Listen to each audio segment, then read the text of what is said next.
एक औरत ने अचानक महसूस किया कि सामने चल रही ट्रक कुछ अजीब सी लग रही है। उसे जल्दी से घर पहुंचना था, इसलिए जैसे ही मौका मिला उसने तेज स्पीड में ट्रक को ओवरटेक कर लिया। लेकिन जैसे ही उसने ट्रक को पार किया, ट्रक ड्राइवर जैसे पागल हो गया। उसने अचानक एक्सीलरेटर दबाया और पूरी ताकत से गाड़ी दौड़ा दी और फिर से महिला की गाड़ी को ओवरटेक कर लिया। मगर ट्रक ने फिर से ओवरटेक करने के बाद अपनी स्पीड धीमी कर दी, इतनी धीमी कि जैसे जानबूझकर तंग कर रहा हो। महिला को गुस्सा आ गया, उसने फिर से स्पीड बढ़ाई और ट्रक को पीछे छोड़ दिया। लेकिन उसके अंदर एक अजीब डर बैठ गया था। उसे लग रहा था कि ट्रक ड्राइवर कुछ ठीक नहीं चाहता। अब वो बस यही चाहती थी कि किसी तरह इस ट्रक से पीछा छुड़ा ले। लेकिन तभी ट्रक फिर से तेजी से आकर उसकी गाड़ी के पीछे लग गया। इंजन की आवाज गूंज उठी और ट्रक उसकी गाड़ी से एकदम चिपक गया। महिला ने हिम्मत जुटाई, दांत भींचे और गाड़ी की रफ्तार 120 तक पहुंचा दी। मगर ट्रक भी साथ साथ उतनी ही स्पीड से दौड़ पड़ा जैसे कोई हिंसक जानवर हो जो शिकार के पीछे पड़ा हो। वो फिर से उसकी गाड़ी के सामने आ गया। अब महिला के डर ने गुस्से का रूप ले लिया। उसे यकीन हो गया कि ये ट्रक ड्राइवर जानबूझकर उसे परेशान कर रहा है। उसने धीरे धीरे गाड़ी की रफ्तार कम की ताकि ट्रक आगे चला जाए और पीछा छोड़े। लेकिन ट्रक फिर से उसके सामने ही चलने लगा। अब महिला मजबूर होकर ट्रक के पीछे पीछे चल रही थी। डर और उलझन से उसका दिल जोर जोर से धड़क रहा था। वो सोच रही थी कि आखिर उसने इस पागल से क्या गलती की है। थोड़ी दूर चलने के बाद ट्रक ड्राइवर ने अचानक इशारा किया, जैसे कह रहा हो कि अब तुम आगे निकल जाओ। महिला को लगा कि शायद ड्राइवर अब थक गया हो या उसका इरादा बदल गया हो। उसने गहरी सांस ली, फिर से स्टीयरिंग मोड़ा और गाड़ी को ओवरटेक करने की तैयारी की। लेकिन जैसे ही उसने स्पीड बढ़ाई, ट्रक ने फिर वही चाल दोहराई। स्पीड बढ़ाकर उसके साथ चलने लगा। अब ट्रक की विशालकाय बॉडी उसकी गाड़ी के एकदम बगल में थी, जैसे दीवार बनकर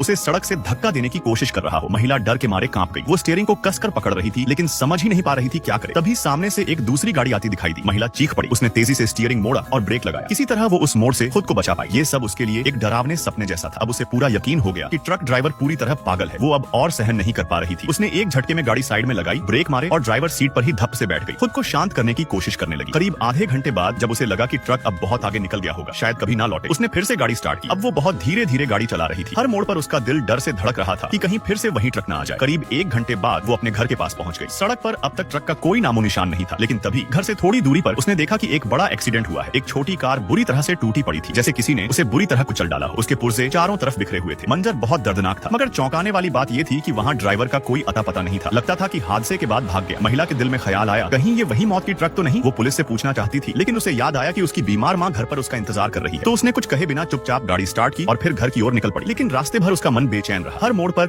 उसे यही डर था, कहीं फिर वही ट्रक ना आ जाए। वो बार बार पीछे मुड़कर देख रही थी, मगर ट्रक का नामो निशान तक नहीं था। फिर जैसे ही उसने राहत की सांस ली और सामने देखा, उसकी रूह कांप गई। उसने रियर व्यू मिरर में देखा, वही ट्रक एक बार फिर पूरी रफ्तार से उसकी ओर बढ़ रही थी।